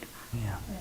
And I just thought of something, perhaps a sheet with clear definitions that what we're actually asking might help. Yeah. When you get a chance, take a look at those 5 questions, because they're very unclear. Yeah, I wish I brought a copy. Yeah, great. I just want to say I appreciate your input regarding this issue, and I also appreciate your advocacy for support, because I think sometimes there is somewhat of a stigma, or people feel like there's a stigma. And if we can get past that and realize that we're just looking for ways to support your student and families. And just as a parent, I think I know where you're coming from. I'm kind of in the same boat as you. I'm not fluent, but I know Navajo. And as Colleen, my parents taught me English first, and kind of reversed for me. But it is hard to, as they say, bridge the gap between the culture. We're trying to promote culture as well as assimilating to the bigger world. So. Well, and communication is key, right? So I think it all goes back to that and why this is an important topic. Agreed. Thank you. I appreciate it.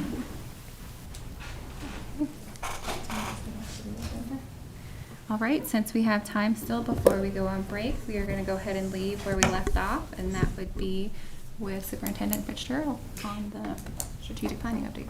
Great.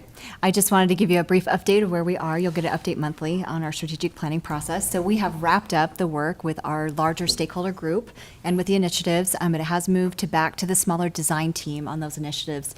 The last meeting that we had with our design team, we were able to take some of those initiatives and combine them or tweak them or change them. And we also had feedback from our in our principals meeting with district administrators and with principals as well on those initiatives. So we're now to the phase where we'll be working on setting up 2 teams for our implementation teams and really defining what does that look like? What does this look like over a 5-year plan? So that's the next step that will be happening. So my hope is by next board meeting, I'll be able to come back with those initiatives to the board for your final input and approval so that we can then move on to what our communication, documentation, and PR and all of that will look like as we share this out to all of our stakeholders. So that's where we're at. Any questions? No? I just want to plug for this, what's the word, process. I think it's been great. It's brought a lot of different levels of district involvement, including students, including the different directors, different teachers, community members, and it's just great to have actual involvement in a plan that can have a positive impact for, and unify, hopefully. I mean, that's one of the main tenets, is the unify and the communication component, where when you have more interaction in this, you feel ownership over it. And so I'm excited about that aspect of it, and I think that will become even more true as we move forward. Agreed, and I think to jump off of what Nana's saying is that what we thought we knew at one school completely different from the other, and that seems to be the theme today, is that we're missing things within, I mean, there are things falling through the crack where we're missing a lot of one area which is bigger than the other spot. So I really like that. What is the saying? 2 heads are better than one, so multi-heads better than one. And if we can solve the world's problem, if not, or just our districts, that would be great. Thank you for your continued support, and I look forward to where we go next. Definitely. All right, we're going to go ahead and move on to the next. We'll go to the blinding elementary updates with Mr. Swanson. Jared, would you actually, where it says BES update, would you click on that little, yeah, right there, perfect. And then just go down to the 4th slide. First, we'll just watch the slideshow that was put together by Westland here to show some of the progress. We were able to take some of the board members today for a tour, so this isn't quite up to date from what you guys saw today. This video was taken back on the 16th of September.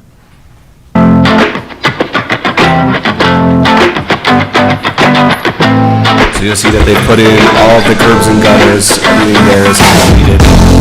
Would you mind just leaving that there?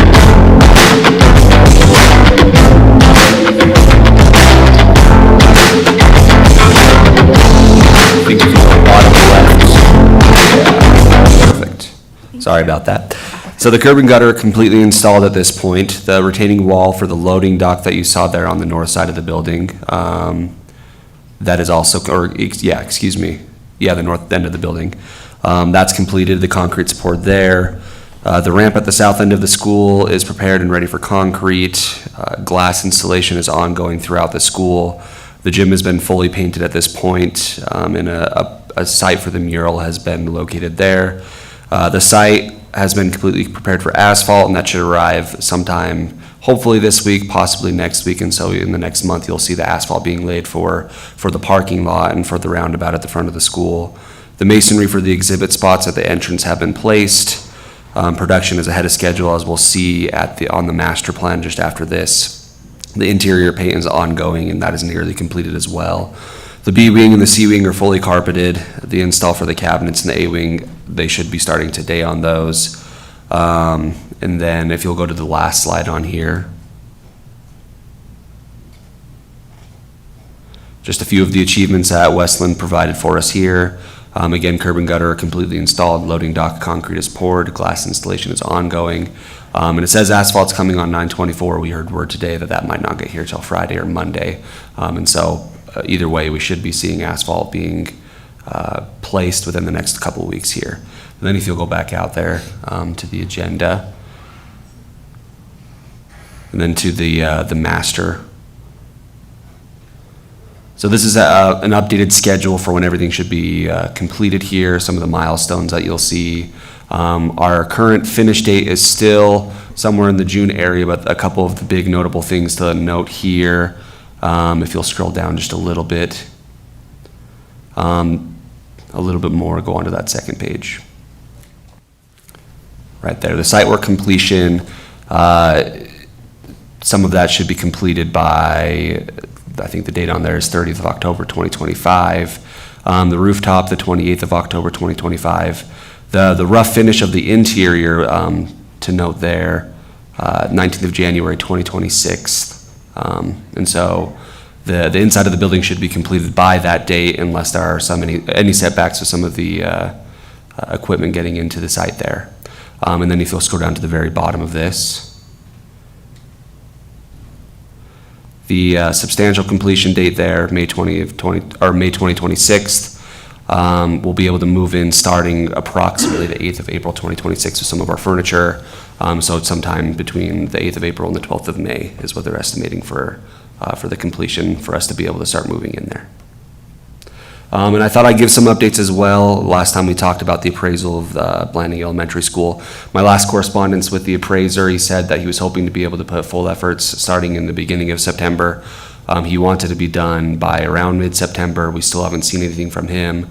And I believe he's hoping to be able to finish that by the end of the month. I'll touch base with him again, hopefully, and as soon as we get the appraisal, I'll just send that out to you to be able to prepare for what the numbers are, hopefully by our next board meeting. Thank you. Any questions with that? The comment tour was fun to see today. I didn't get to see the tours before, so it being my first and seeing all the work that was done, amazing. I'm excited and I can't wait to see the finished product. So Absolutely. Westland's done a great job. I was glad to be able to have you guys come out today and see all the good work that they're doing. And again, they're ahead of production with the caveat that, obviously if we get behind on one of our materials, that could put us back. But as it stands right now, they are ahead of production and they're doing a great job for us. agreed. Thank you. Yeah, I was just going to add, it's been, today was the first time that I noticed on my Find My Friends map on the global view, because I live near the school.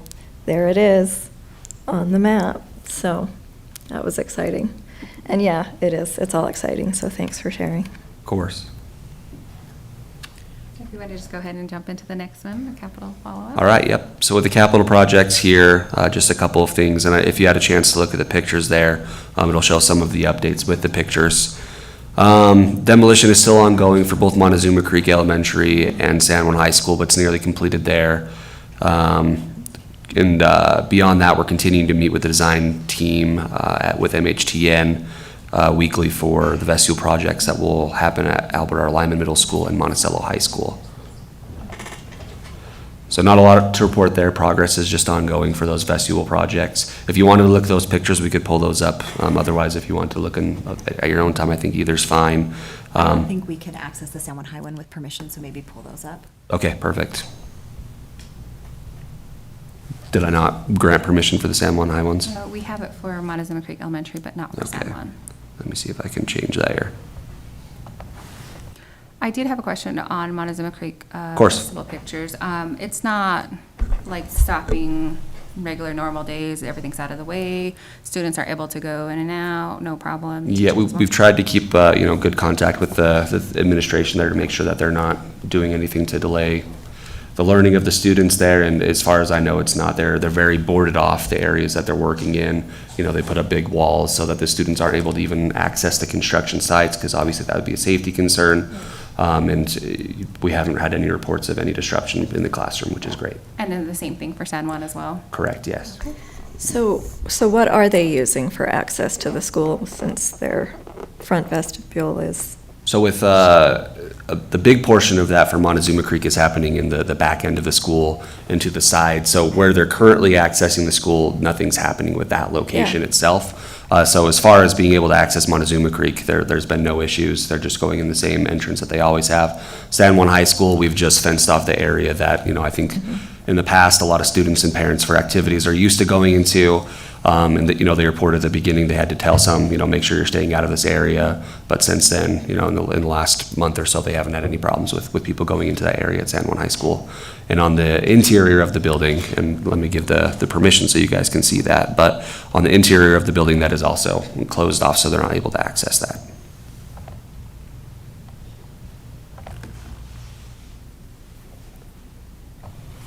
I'm sure for the students, it's exciting to see that they're gonna get some changes there at the elementary. And I don't know if they'll be just as excited at the high school, so, but. I hope so. It's an Yeah. exciting thing, and I know, our principals there are all excited to see what it's gonna look like at the finished product.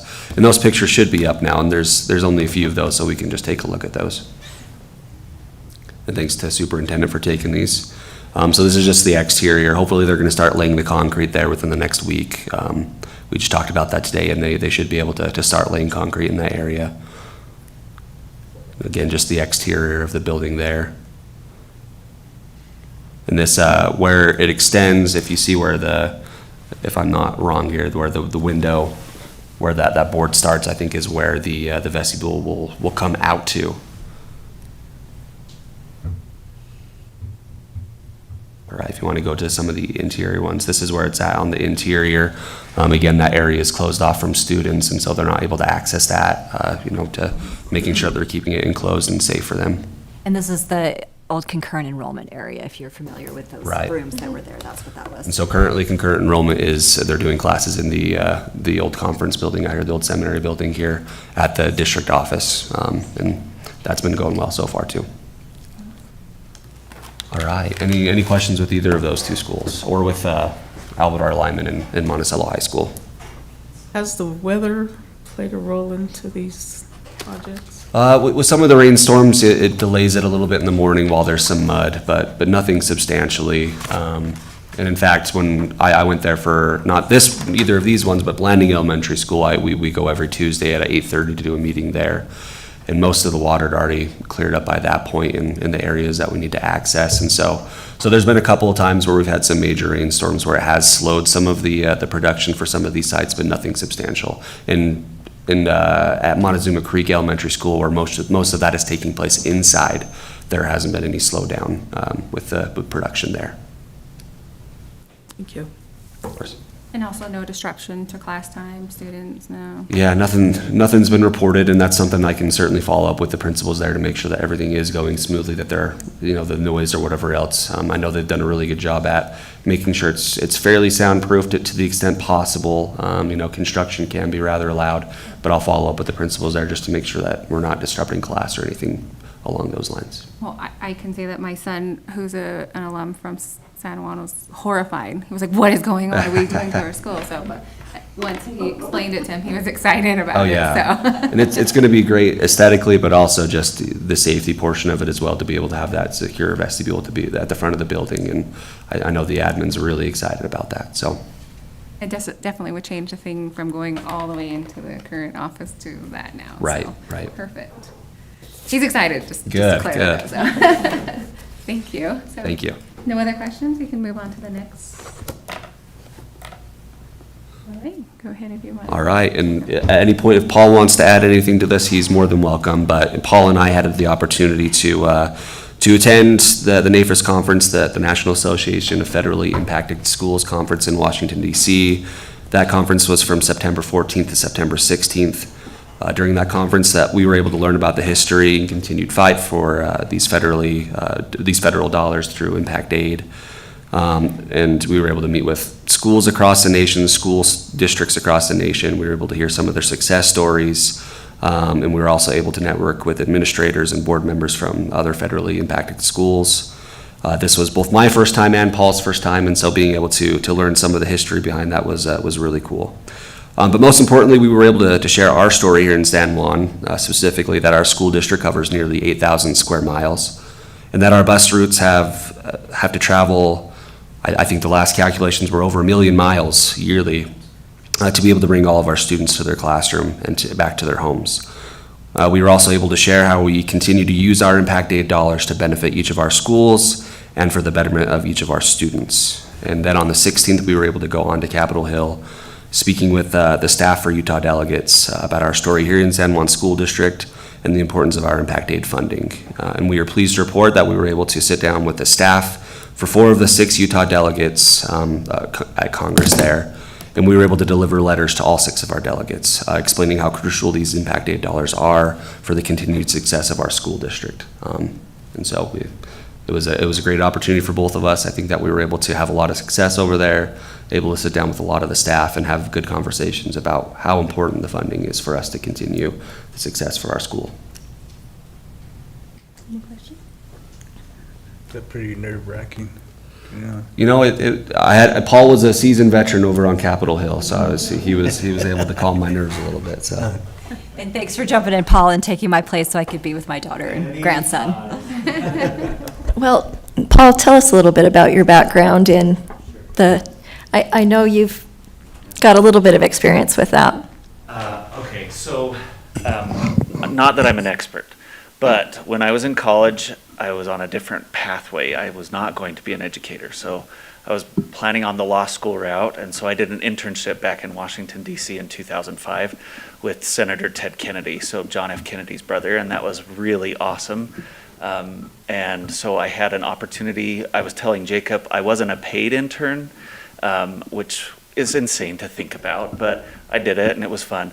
So I got to do a lot of different things. So I got to be on the campaign side. I got to be I was in his personnel office, so I got to do lots of errands or different things, and then also take people on tours or hear people coming in to advocate for different things. So I just told Jacob if we didn't have appointments, we were just going to rock up and asked to see if we could meet with anybody, and it worked out in our favor for a lot of things. So I really did enjoy it. It was a ton of fun to be back there. It's one of my favorite places. So I think it was an awesome opportunity to really share our story and help people when you're talking to staff and you're talking about how our two most north and south schools are 4 hours apart, they can't comprehend that, right? Like they've never had that experience. I couldn't have before I lived here. And so it was really great to just share what our students, what our teachers do, what we try to do for students to just give them a good educational opportunity. So I loved it.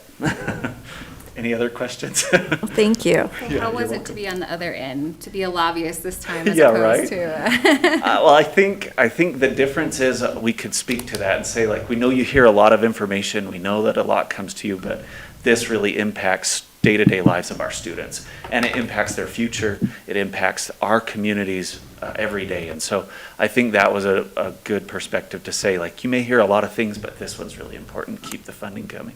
Definitely, and also to advocate for a nation within the nation. Right. As well, too, so. Yeah. That even makes us more unique, so. Absolutely. Yeah. Awesome. Great. Yeah. Glad it was a success. Yeah, I appreciated the opportunity. All right, any other questions or comments? Thank you.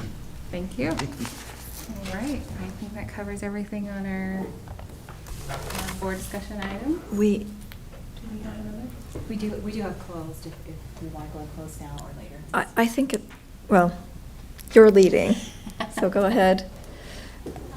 It's probably okay to go into closed. It won't. It could take a little while. It could take a little while, but that's okay. Over a half hour. Yeah, Yeah, well, we'll do it now. what's that? You have quite a bit of time. Yeah. So if, We usually eat at 5, but it's fine.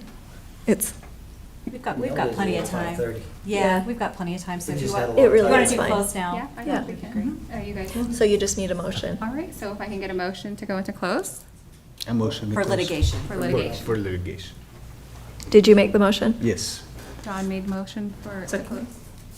Seconded by Lucille. All right. Roll call. Roll. Lucille Cody, yes. Nan Barton, yes. Chloe Benelli, yes. Don, yes. All right. we'll go. All right. Okay. Okay, we're back from our break. Thank you, everybody, for staying or coming. We're going to go ahead and do our recognition of guests with our San Juan Sweet Job. San Juan Sweet Job Award. And today, I'm going to hijack this award if I could. We are presenting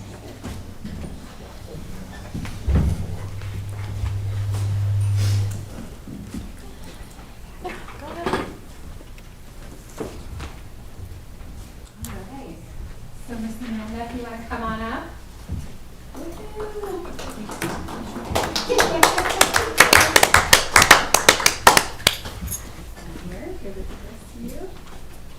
So today we are recognizing Miss Amanda Lincoln. She's from Seth SJSD and Montezuma Creek Elementary.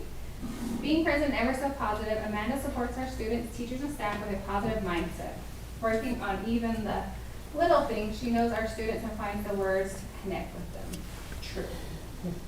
It's been amazing to see her grow and advocate for our community. Her passion for reading and teaching has rubbed off on not just our teachers, but our students as well. We are so happy. She is our coach, coworker, friend, and mentor. She is our happy face on Monday and Tuesday. A hehesh is Amanda, nominated by Heather Amato. So, congratulations.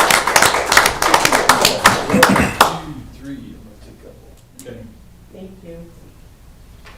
Thank you. Thank you. Yep, that's a good picture. All true statements that I protest. Thank you. Can I get a picture as well?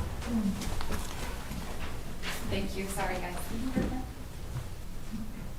Beautiful. Thank you. Thank you, everybody. Good job, Amanda. Appreciate it. Thank you very much. Thank you. Good job. Thank you. Thanks.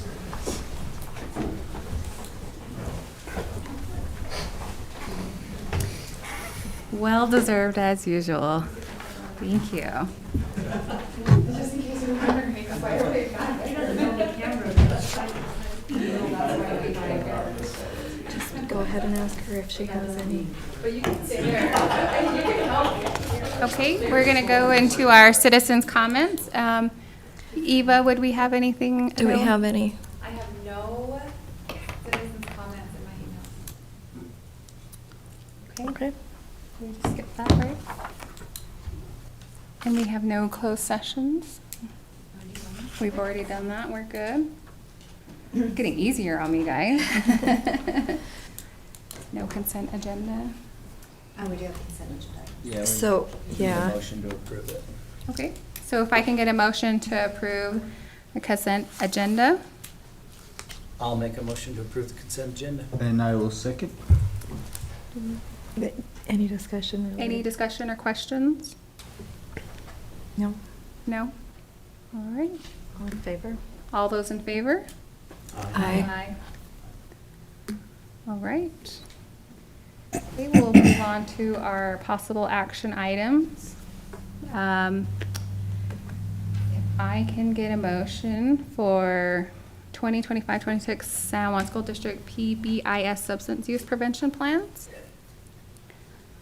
I motion to approve 2025-2026 San Juan School District PBIS Substance Use Prevention Plans. For, Wait a second. for San Juan High School, Monument Valley High San School. Juan High School, Monument Valley, High School and Monticello High School. and Monticello High School. I will second that. Any questions or comments? No? All those in favor? Aye. Okay, all right, and we'll move on to the next. If I can get a motion approved for 2025-2026 San Juan School District TSA school plans and TSA amendment. I motion to approve. Can I get a second? Do you want him to spell that out? Okay. Yeah, if you Yeah. could, please. So if you look at your agenda, there's a recommended action up there you can read. I move to approve the 2025-2026 San Juan School District TSSA school plan and the proposed amendment to the TSSA framework. Can I get a second? I'll second it. Any questions or discussions? No? All right, all those in favor? Aye. Any opposed? Any opposed? All right, we'll move to the next one. The LEA specific license, did we need to approve that? Okay. LEA specific licenses and endorsements. Sorry. I move that we approve the LEA specific licenses and endorsements as provided. Second. All those in favor? Aye. Aye. Any opposed? All right. Go ahead and go to the information items. We'll go ahead to the next, which is the information items. Okay, next board meeting will be October 14th here at the district office and virtual. Tomorrow is our Civics Constitution Day. You can see the artwork that's been displayed here in the boardroom. We have a civics art competition, so we wanted to share that with the board today, but that will also be set up in Salmon High School Library tomorrow. You have the agenda, so you can kind of see the breakout, and we invite anyone who would like to attend, participate with that tomorrow. September 25th through 27th is the USBA Leadership Conference, and we have our board president, vice president attending, and then board member Lucille Cody will be going in my place. And then October 2nd is USBA regional meeting, and that's going to be at Grand School District. It starts at 6 p.m., so we'll send out information on if you want to carpool from here, what time to meet at the district office. And then fall break is October 10th, and teacher work day with no students is October 13th. All right. We're adjourned. We're adjourned. Very good, thank you. Thank you, everybody. I appreciate it. Thank you, Colleen. Yeah, we. Yes, we did. We did. No, I know. You're fine. So stressed out. No, Colleen's a boss. She got it all done. Thank you. I don't know if I want to do that again. You're next in line. They bite your tongue, Donna. You're like, you can donate me, but I just leave it all. Yeah, last one.